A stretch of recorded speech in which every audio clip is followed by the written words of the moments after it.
I love him so much, Eugene said, giving his grandfather a hug. I'll name him Robert.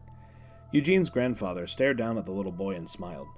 He had bought his grandson a present while in Germany, hoping he would like it. It was difficult to know what a boy of 10 would have wanted.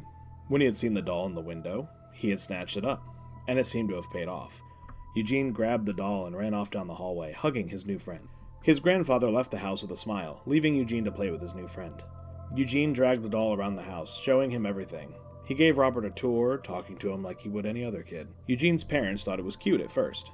He dressed the doll in his old clothing and brought him to dinner that night. They sat at the dinner table and Eugene requested a plate be served to Robert. His mother smiled and served a small plate to the doll as well.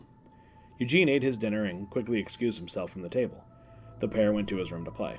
Over 100 years later, had the parents heard a voice which didn't belong to Eugene coming from their child's room, there would hardly be cause for alarm.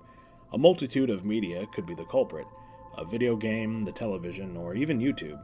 But seeing as not even the television had been invented yet, the strange voice coming from Eugene's room was alarming. His father stood up from the table and headed to his son's room. He could hear Eugene talking to the doll and what sounded like a response back in a different voice. Opening the door, Mr. Otto stared at his son. "Hi, Daddy," the little boy said with a smile. "Robert and I were just talking. He says he likes it here," the boy stated matter-of-factly. "Who was that speaking, son?" Mr. Otto asked. His son laughed and pointed at the doll. "Robert, of course. You're silly, Daddy." Mr. Otto shrugged and left the room. When he returned back to the kitchen, he spotted Mrs. Otto clearing the table. She looked at him like she expected an explanation. He merely shrugged. "He says it was Robert," he said with a smirk. "That boy has some imagination." "Yes, he does. At least he loves the doll." The two agreed it was good for Eugene to have something to play with, even if it was slightly imaginary. Around the turn of the 20th century, the Florida Keys was actually one of the largest cities in Florida. Regardless of the large population, Eugene found himself without many friends. He was a shy boy who mostly kept to himself. Seeing their son interact with the doll was nice, a great change of pace. That night, the Ottos were fast asleep in their bed. Darkness had descended upon the island paradise. The citizens then could never imagine the bustling bars, tourist attractions, and nightlife which would one day take over the island. 100 years later, tour buses would run all hours of the day and night, pointing out the history of the island. Haunted tours would carry passengers from house to house, explaining the haunted history of those still standing. The Ottos could never have known that their home would become ground zero to one of the most famous ghost stories of all time. Instead, they slept peacefully in their beds, listening to the sounds of the ocean only a few short blocks away. Something bumped loudly in Eugene's room. Mr. Otto stirred, but did not wake. Again it bumped. This time, he did wake up. Sitting up in bed, he listened for the sound that pulled him from sleep. For nearly 5 minutes, he heard nothing. And then he heard something else. A scraping noise, as if something heavy was being dragged across the wooden floor. He grumbled to himself and climbed out of bed. If Eugene was up playing, he was going to get a stern talking to. It was late and the boy needed to be in bed. He opened his son's bedroom door and found him lying in bed. Robert the doll sat in a chair at his feet. "Gene, it's late. You need to be asleep, not playing around." "But I wasn't playing," he insisted. "I could hear you thumping on the floor." Eugene shook his head. "That was Robert." "Robert was thumping on the floor?" Eugene nodded. "And I suppose Robert moved your dresser as well." He pointed to the dresser next to Eugene's bed. It had only moved about a foot, but it had clearly been moved. If it had not been so late, he would have found it strange his son had been able to move the dresser by himself. However, he was groggy and wanted to go back to bed. "Yes," Eugene said. "Robert moved it. He said he wanted to be able to see out the window." "Next time, let me know and I'll move it. I don't want you hurting yourself." "But it was Robert." Mr. Otto didn't bother responding to his son. He closed the door and headed back to bed. He was too tired to play into his son's imagination. Returning to his bed, he climbed in and fell back asleep, though it wouldn't be more than an hour later before Eugene was yelling from his bedroom. This time, Mrs. Otto was the first to wake and rushed down the hall towards her son's room. She burst open the door and found her son cowering under the sheets. Robert the doll sat in a chair, seemingly watching the boy. His lifeless doll eyes stared unseeing at Eugene. But this wasn't the first thing Mrs. Otto noticed. Instead, she spotted the furniture in his room. Nothing was where it had been before. In fact, most of it had been knocked over. The dresser had been moved a few feet from the bed towards the window and lay on its side.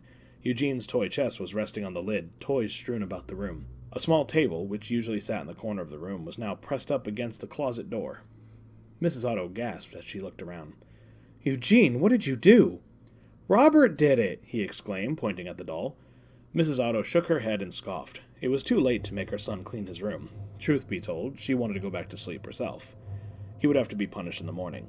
And making up ridiculous stories about the doll wrecking the place would need to be addressed as well. But for now, she wanted sleep. "We'll talk about this in the morning, Eugene," she said, closing the door. In the morning, they did talk about it. Over breakfast, Mr. and Mrs. Otto explained to their son that dolls couldn't move, and that he was expected to stay in bed throughout the night. No more getting out to play and moving around the furniture. He tried to explain once more that it was Robert, but they refused to hear it.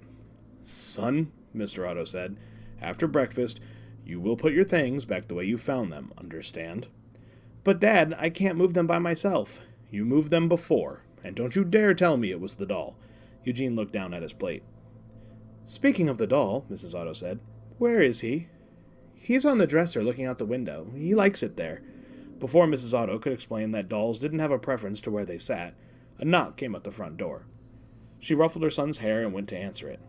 Her neighbor stood on the other side of the threshold, meeting her gaze with a concerned smile. "Hello, Mrs. Barnes. What can I do for you?"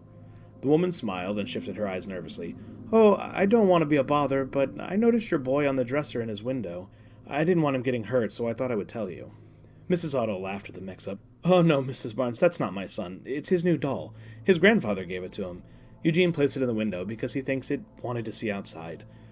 Mrs. Barnes nodded and looked slightly more worried. "This couldn't have been a doll," she said. "It was moving about the dresser." Mrs. Otto froze in horror. She turned back to look at her son, who was still sitting at the table. He had been all morning.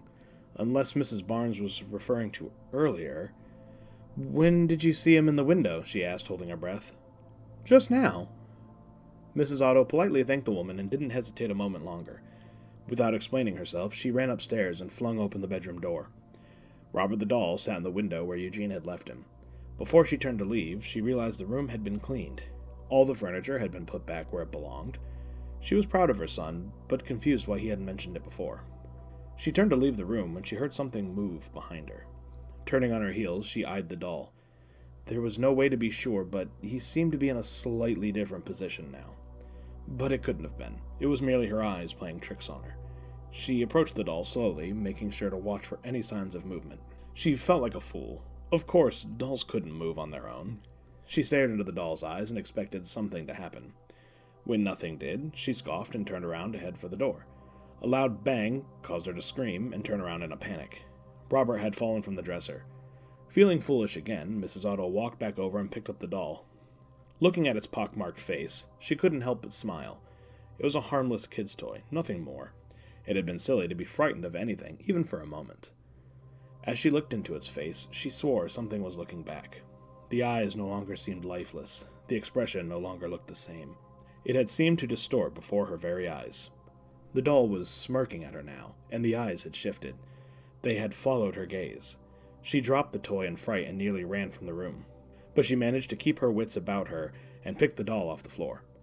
Looking at his face, she realized nothing had changed. He looked the same as ever.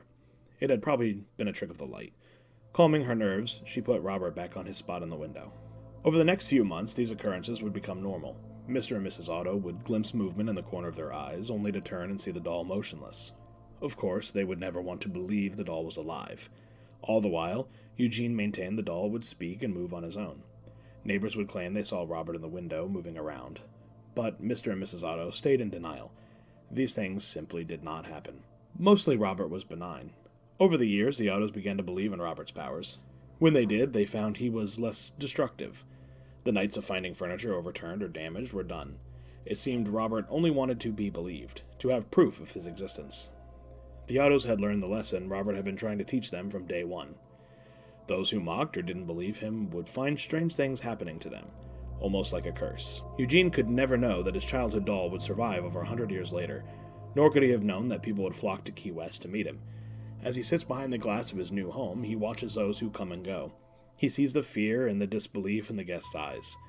Those who visit the museum are told to ask Robert for permission to take his photograph. Not all listen. Much like the Ottos at first, they don't believe in his power. But the many letters lining the wall of his room from people begging for Robert to lift the curse would serve as a powerful omen. But for Charlie, a man visiting the museum with his girlfriend, the omen was nothing more than a story. He didn't believe in such things. The doll's face couldn't move, and neither could the doll.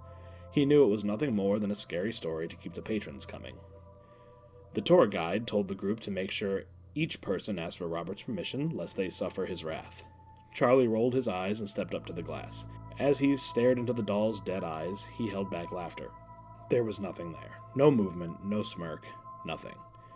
But a strange pain floated through his mouth. One small section of bone underneath the gum started to hurt, like someone had yanked his tooth. He rubbed his mouth and shook his head. Nothing more than a coincidence. He snapped a picture of Robert on his cell phone and walked over to his girlfriend. "Check it out. I took his picture without asking. Spooky," he mocked, but her eyes lit up with fear. "You heard the lady. You're not supposed to take his picture without asking." "Relax, babe. What's the worst that could happen?" On the drive back across the 7-mile bridge, Charlie sat behind the wheel. They were ready to get back to their hotel and sleep. The ghost tour had kept them up late, and the bar they stopped at after had made the night slip away. Despite having a few drinks, Charlie felt fine. His girlfriend had wondered if they should take an Uber, but he insisted he would drive, explaining he wasn't even buzzed. He had only had a couple of beers, nothing he couldn't handle. She passed out on the drive, and Charlie tapped the steering wheel in boredom. The bridge was an impressive structure, but he was ready to be off and in their bed. Up ahead, he saw something in the road. His vision blurred as he tried to make it out. It was small and standing in their lane. When his vision cleared, he nearly screamed. Standing there was Robert the doll. It smirked at him with that half grin of his and stared at him with unblinking eyes. But before he could believe he had gone crazy, the image melted away and he realized he was staring at a pelican on the road. Charlie jerked the wheel to the side, narrowly missing the bird, and putting the car into a spin. Before his girlfriend could wake up, they crashed head-on into the barrier wall. He craned his neck in time to see the pelican fly away, leaving them inside the wrecked car. When the paramedics arrived, both Charlie and his girlfriend were cleared of injury, and he was left with the memory of the doll standing on the bridge. Of course, it could have been nothing more than the alcohol and sleep deprivation getting the better of him, but he decided to play it safe. The next morning, he wrote a letter of apology to Robert and delivered it to the museum in person. Robert had made another believer.